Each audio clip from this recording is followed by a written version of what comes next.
The subject of this speech is a topic which has been discovered recently and which may not exist at all.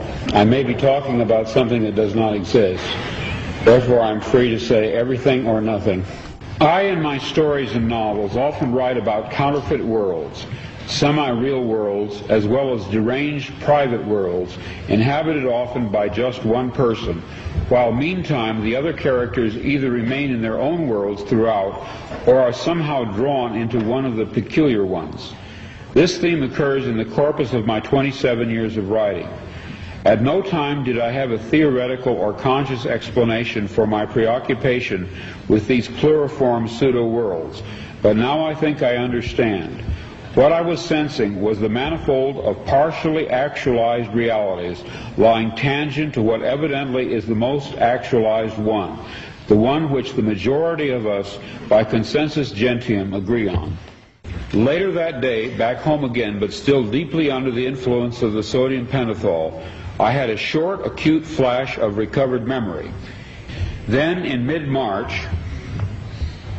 a month later, the total body of memories, intact and entire, began to return.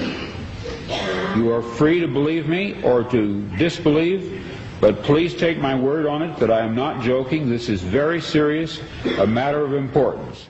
At that time, I had no idea what I was seeing. It resembled nothing that I had ever heard described. It resembled plasmic energy. It had colors. It moved fast. It collected and then dispersed. But what it was, what he was, I am not sure even now. In other words, it's a common theme in my writing that a dark-haired girl shows up at the door of the protagonist and tells him that his world is delusional, that there's something false about it. Well, this did finally happen to me. I even knew that her hair would be black. I had an actual complete sense of what she would look like and what she would say. She did appear.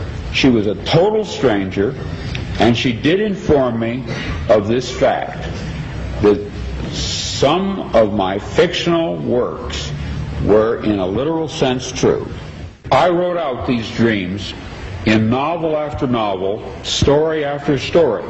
To name two in which this prior ugly present obtained most clearly, I cite The Man in the High Castle and my 1974 novel about the U.S. as a police state called Flow My Tears, the Policeman Said. I'm going to be very candid with you. I wrote both novels based on fragmentary residual memories of such a horrid slave state world.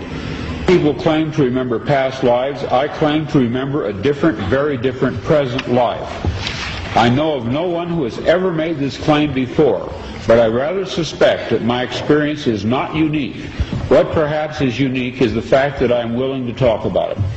We are living in a computer-programmed reality, and the only clue we have to it is when some variable is changed and some alteration in our reality occurs.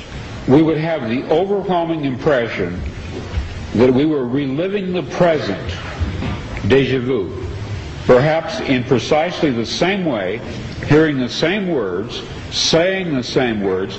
I submit that these impressions are valid and significant, and I will even say this: such an impression is a clue that at some past time point a variable was changed, reprogrammed as it were, and that because of this an alternative world branched off.